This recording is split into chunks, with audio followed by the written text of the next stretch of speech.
à tous, je suis Claire Laroche, je fais la nouvelle documentaliste du Conservatoire botanique national de Brest. Une page 3 ans, donc nous avons été 2 documentalistes au conservatoire, une botaniste qui est restée jusqu'en 2010, donc depuis la création jusqu'en 2010, et donc j'ai repris le poste en 2010. Donc avant de vous présenter le centre de documentation, il est important de vous présenter le conservatoire. Donc le conservatoire a été créé il y a à peu près 40 ans et donc il fut le premier établissement entièrement dédié à la conservation de la flore sauvage menacée. Depuis 1990, nous avons un agrément ministériel, tout comme 11 autres conservatoires répartis sur le territoire français. Tous ces établissements sont des établissements scientifiques et techniques dédiés à la conservation de la flore sauvage et des habitats naturels et semi-naturels, ayant une mission de service public. Les conservatoires ont 4 grandes missions. Donc la première qui est la connaissance, donc on retrouve aussi un petit peu les éléments détaillés ce matin dans l'étude, présentée par le chef, je ne sais plus qui, Marine peut-être, voilà. Donc la première grande mission, donc la connaissance en inventoriant, mesurant l'état et l'évolution de la flore et des milieux naturels. Pour cela, il faut recueillir des données sur le terrain pour aller voir ce qui se passe, mais également faire du dépouillement bibliographique. Deuxième grande mission, la conservation, donc en préservant les éléments les plus menacés par des plans d'action, mise en culture ou banque de graines. Vient ensuite le conseil et l'expertise, et également l'information, la formation et la sensibilisation. Donc concernant le Conservatoire botanique de Brest, donc notre territoire d'intervention il est régional et interrégional, donc tout le massif, en gros le massif armoricain, région de Bretagne, bassin Normandie et Pays de la Loire à l'exception de la Sarthe. Nous intervenons également sur le plan international, donc notamment dans les Mascareignes, le bassin méditerranéen et l'Asie du Sud-Est. Et puis, sans oublier, à Brest, l'existence du jardin, donc comprenant les serres tropicales et le jardin conservatoire. Donc, au conservatoire, il n'y a pas qu'un centre de ressources, mais il y en a plusieurs. Donc bien sûr le centre de documentation, mais également notre base de données comprenant plus de 3 700 000 observations floristiques. Il y a également une banque de graines avec plus de 2000 espèces, dont 70% menacées. Il y a les serres techniques et la pépinière. Donc voilà dans le cadre finalement dans lequel nous travaillons. Donc le service de documentation, le service documentaire du conservatoire, donc c'est avant tout, alors on ne voit pas bien, donc c'est avant tout un outil pour permettre de conduire les missions de connaissance et de conservation. Et pour cela, nous avons pour mission de rassembler toutes les informations comprenant du contenu sur nos territoires d'intervention et les thématiques. Donc, donc le service est constitué de 3 centres de documentation. Donc le centre de documentation principal situé à Brest, donc centre historique, mais également 2 autres centres en Basse-Normandie et dans les Pays de la Loire, là où il y a nos antennes. Donc pour animer le service, nous sommes 4, soit 2 personnes équivalent de 2 personnes temps plein. Et nous avons un budget environ de 15 000 €. Je ne l'ai pas rajouté ici, nous répondons au niveau du public du service documentaire. Donc nous répondons principalement au public interne, au personnel du conservatoire. Et donc au conservatoire, nous sommes environ 40 personnes à travailler avec différentes fonctions, donc des chargés d'études, niveau ingénieur. Vous avez les informaticiens, vous avez les jardiniers, vous avez les chargés de communication, l'administration, et des animateurs. Donc autant de questions différentes ou thématiques à aborder. Donc au niveau de nos ressources, donc, pour vous donner quelques chiffres, donc, nous avons un catalogue documentaire donc, contenant plus de 55 000 références. Sur ces 55 000 références, nous avons 25 000 exemplaires physiques des documents qui, mis bout à bout, représentent presque 450 mètres linéaires de documents dédiés à la flore, aux végétations, à la conservation et à la culture. Nous avons également une collection de périodiques assez importante et nous sommes abonnés à plus de 150 périodiques français et étrangers. Donc, nous proposons différents types de documents, donc très classiques pour un centre de documentation, scientifique et technique, j'entends bien. Donc des livres, des articles, bien sûr, les articles issus des périodiques, mais également des tirés à part qu'on nous envoie. Nous avons également des rapports d'études, donc la littérature grise, donc c'est très bien parce que j'ai eu toutes les définitions juste avant. Donc les rapports d'études, près de 4 à 5 000 rapports d'études disponibles au conservatoire. Nous avons également une collection d'herbiers et bien sûr des photos, donc sous format diapo, papier et numérique. Le centre de Brest dispose également d'un fonds patrimonial d'ouvrages anciens, donc plus d'une centaine d'ouvrages datant de 1810 à 1940 à peu près. Ils sont bien protégés dans une armoire, pas mis à disposition de tout le monde, et nous avons également de nombreux documents contenant la donnée sensible. Donc, la donnée sensible, c'est des informations indiquant le positionnement d'une espèce menacée, rare ou menacée, pour lequel, et cette information pourrait être utilisée à mauvais escient. Donc voilà. Après, pour assembler toute cette information, il y a plusieurs possibilités. Donc l'achat traditionnel, notre production interne, donc nous sommes un gros producteur de données, donc plus d'une centaine d'études sont publiées chaque année. Régulièrement, des livres sont également publiés, et notre revue Erika, qui est une revue annuelle. Nous procédons énormément aussi fonctionnant avec des échanges avec notre revue Erika, donc avec une autre association, nous échangeons le périodique ou les publications, ce qui évite des coûts supplémentaires.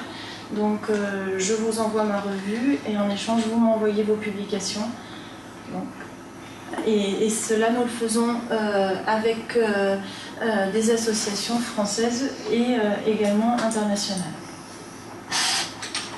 Et puis, sans oublier les dons qui représentent une très grosse source d'acquisition, donc des dons de particuliers ou d'institutions qui n'ont plus de place, qui ferment. Voilà. Donc, en 3 ans, nous avons eu presque 7 gros dons de la part d'institutions et de personnes qui partaient à la retraite et qui ne souhaitaient plus conserver son centre de documentation. Donc concernant le réseau documentaire, celui-ci s'est construit au fil du temps.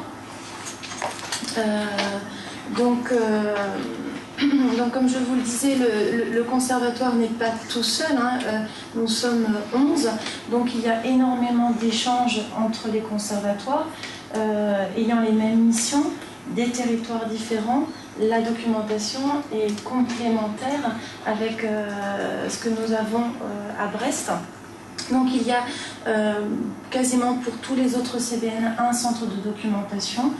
Donc il existe un groupe doc au sein des CBN qui échangent énormément, échangent d'informations, échangent des bonnes pratiques également, puisque la documentation scientifique et technique est particulière à gérer, contrairement à une bibliothèque universitaire ou municipale. Il y a des spécificités à ne pas manquer.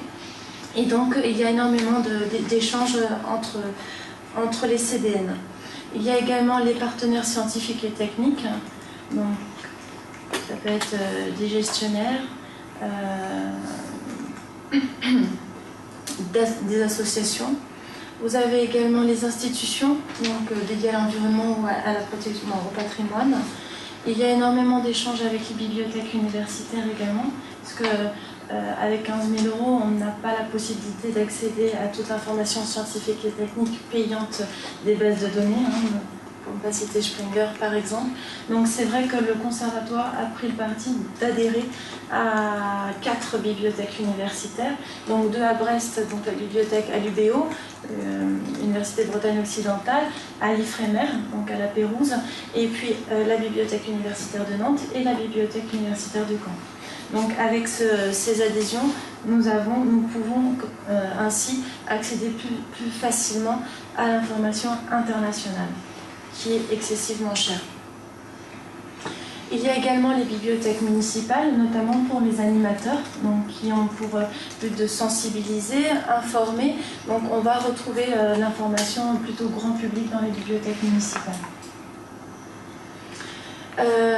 Il y a également donc les amateurs et passionnés, donc avec qui ne sont pas vraiment identifiés, mais c'est eux qui nous donnent généralement leur documentation.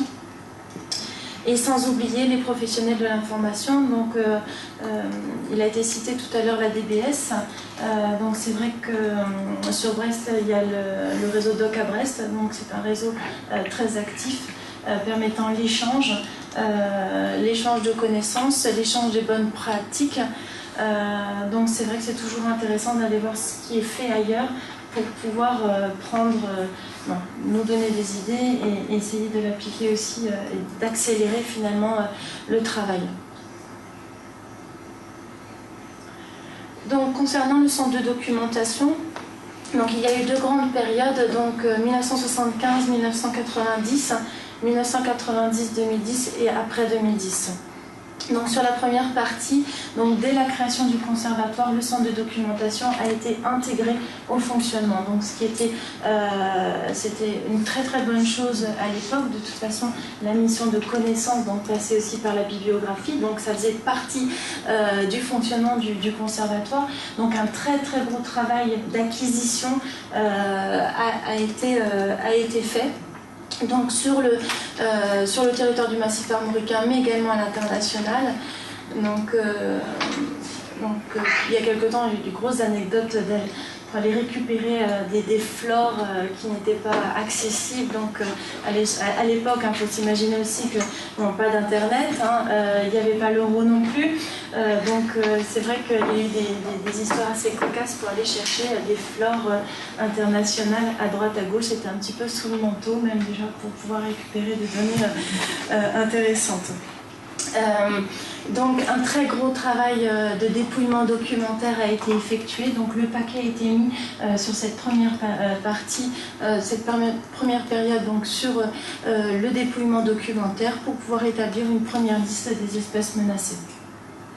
Donc à ce moment-là, il y a une base de données qui a été créée contenant les données floristiques, donc de localisation, et les références bibliographiques.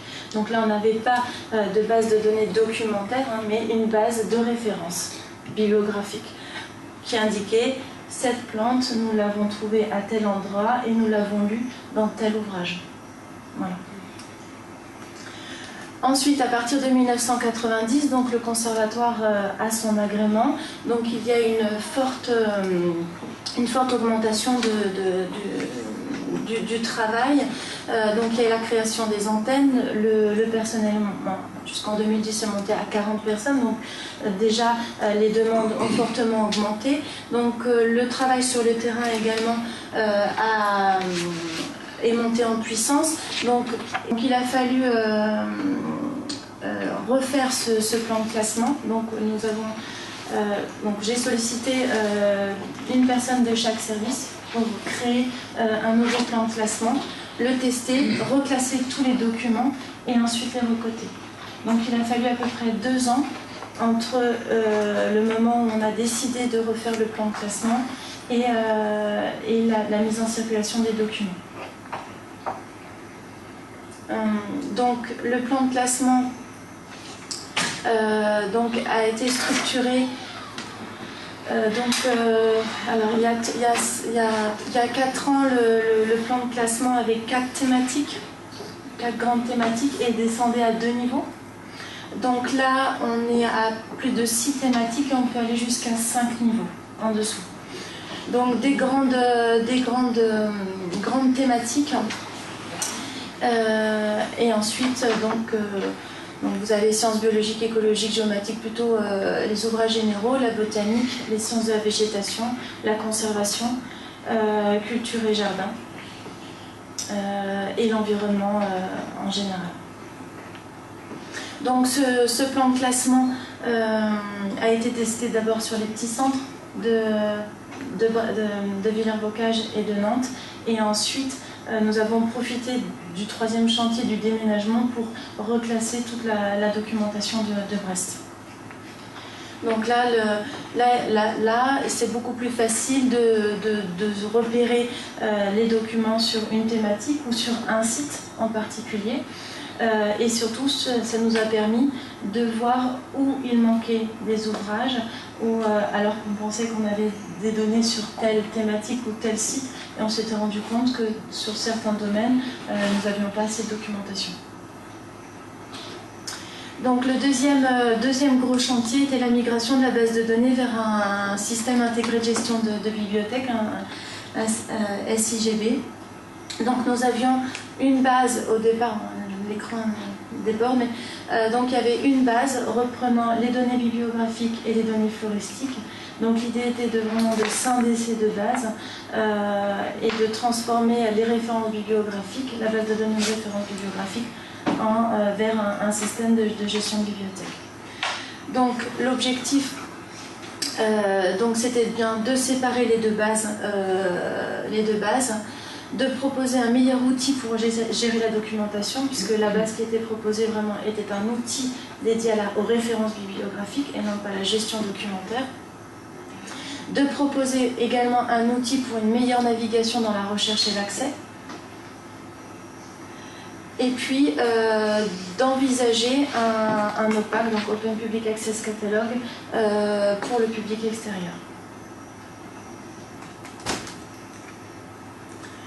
Au niveau des contraintes, donc il fallait absolument que ce logiciel soit compatible avec les bases en interne, puisque toutes nos bases, la base de données floristique est en relation avec le catalogue.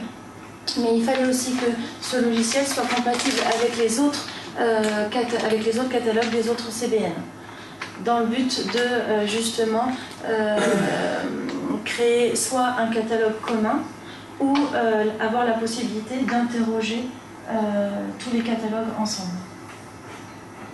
Et nous voulions également un accompagnement technique pour que la migration se fasse assez rapidement, qu'elle soit moins compliquée que ce qu'elle a simplifié, parce qu'une migration n'est jamais simple, mais le plus simple possible et surtout à moindre coût. Voilà. Donc nous avons fait le choix de PMB, parce que c'est un logiciel libre, donc il était possible d'adapter le logiciel avec nos bases.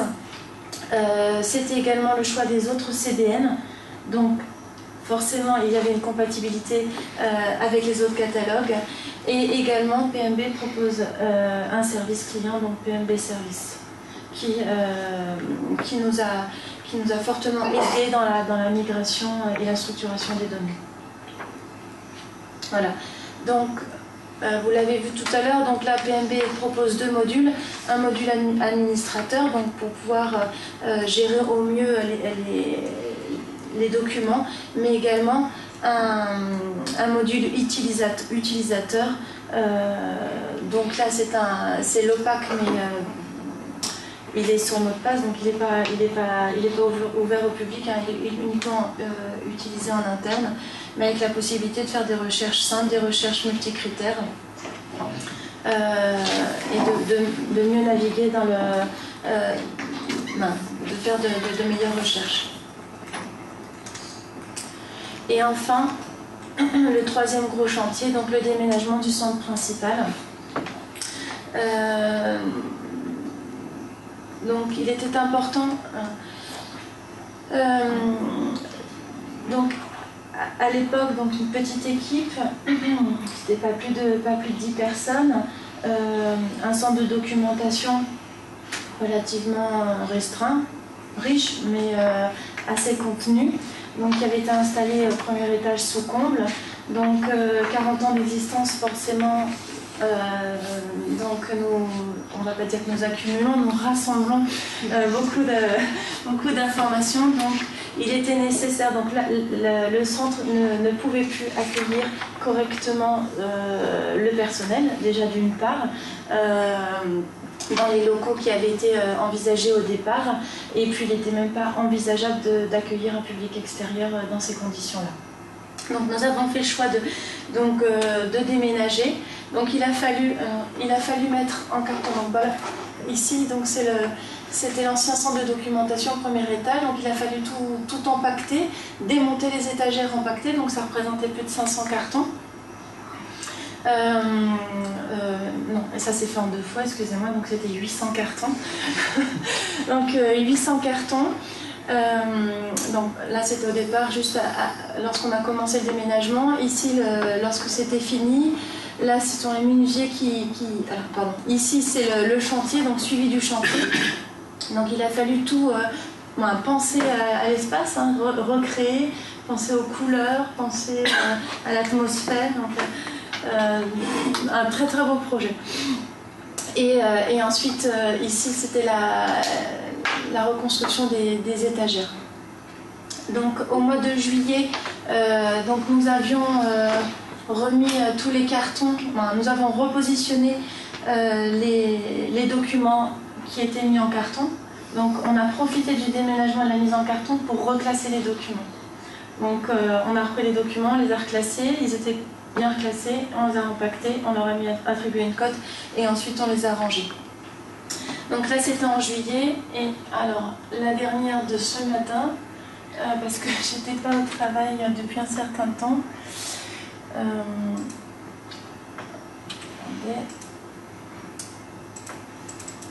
Je ne sais pas, alors c'est pas, non ça c'est les ouvrages anciens. L'image n'est pas très belle.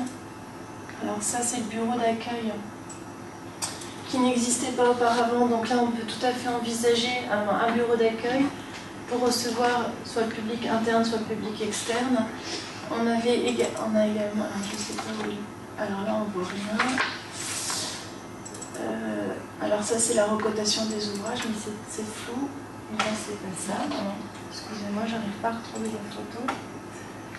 Ça doit être celle-là. 43, non. 41, non. 42, non. Bon, non, je la retrouve pas.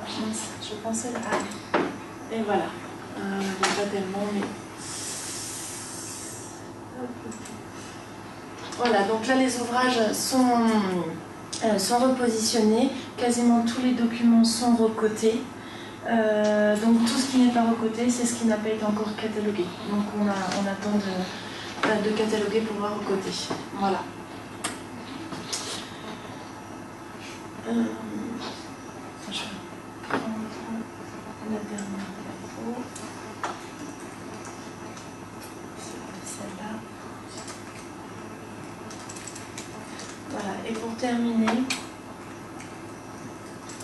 donc, et maintenant, donc, indépendamment du fait qu'il va falloir finir les 3 chantiers bien sûr engagés, donc le conservatoire est vraiment dans la volonté de mettre en place une réelle politique documentaire au sein du conservatoire, donc une politique d'acquisition. Donc depuis qu'on a refait ce plan de classement, on va savoir où est-ce que nous allons,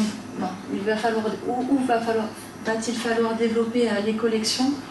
Également une politique de diffusion, donc nos études, donc une grosse réflexion sur comment diffuser nos études, notamment les études avec des données sensibles. Donc là, nous sommes vraiment dans cette réflexion-là. Et également l'accessibilité de notre catalogue, puisque là, le catalogue n'est accessible qu'en interne. Et puis, bien sûr, l'accueil du public sur place. Alors, si je comprends bien, vous avez 2 bases. Vous avez un catalogue bibliothèque Et les données floristiques sont notre base. D'accord. Oui, tout à fait. Maintenant, c'est vraiment deux choses distinctes, complètement. Donc, nous allons également travailler sur la mise en place d'outils de veille qui n'avaient pas été encore mis en place, et également une liste de mots-clés. Donc, il faut savoir que depuis 2010, toute notice cataloguée comprend un résumé, une liste de mots-clés, donc plusieurs mots-clés géographiques. Donc nous avons pris le thésaurus de l'INSEE, mots-clés espèces, les espèces floristiques. Nous avons des mots-clés sur les habitats, les grands milieux, et il y en a encore une autre. Habitat, espèces, voilà, habitat. Oui, et là nous sommes en train de mettre en place la liste de mots-clés thématiques. Donc nous allons procéder. Alors comment nous allons procéder? Parce que c'est quand même un très gros travail. Donc nous avons depuis 3 ans catalogué sur PMB, et nous avons mis les mots-clés libres. Ce qui était soit défini dans les documents, ou soit c'est nous qui les avons apportés. Donc nous avons accumulé comme ça un certain nombre de mots-clés, donc il y en a à peu près 4000 maintenant. Et donc à partir de ces 4000, on va pouvoir dresser une liste thématique. Et nous avons également le projet de gérer les herbiers. Donc déjà il y a les herbiers du conservatoire, en effet, mais il y a un projet, on n'est pas encore vraiment un programme, mais il y a un projet de recensement des herbiers de Bretagne. Donc nous allons en faire partie. Et puis bien sûr, après avoir bien mis tout ça en place, communiquer sur l'existence du centre de documentation afin de valoriser tout le travail qui a été effectué. Et le catalogue local, vous allez le mettre en ligne en accès pour tout le monde, il va rester en interne? Alors, là pour l'instant il est en interne, mais l'objectif en effet, c'est de proposer ce catalogue en ligne. Il sera certainement épuré de certaines données, puisqu'il y a des données sensibles, donc on ne sait pas encore sous quelle forme et ce qu'il va y avoir dedans, mais tout ce qui est bien sûr données publiques, donc les articles, les ouvrages, tout ça bien sûr ça va être ouvert. Mais là, techniquement, il suffit juste d'ouvrir une vanne et le catalogue est accessible, mais nous donnons encore un petit peu de temps de réflexion pour s'assurer que tout est bien fait, bien borné pour pouvoir le mettre en ligne. Voilà. Merci.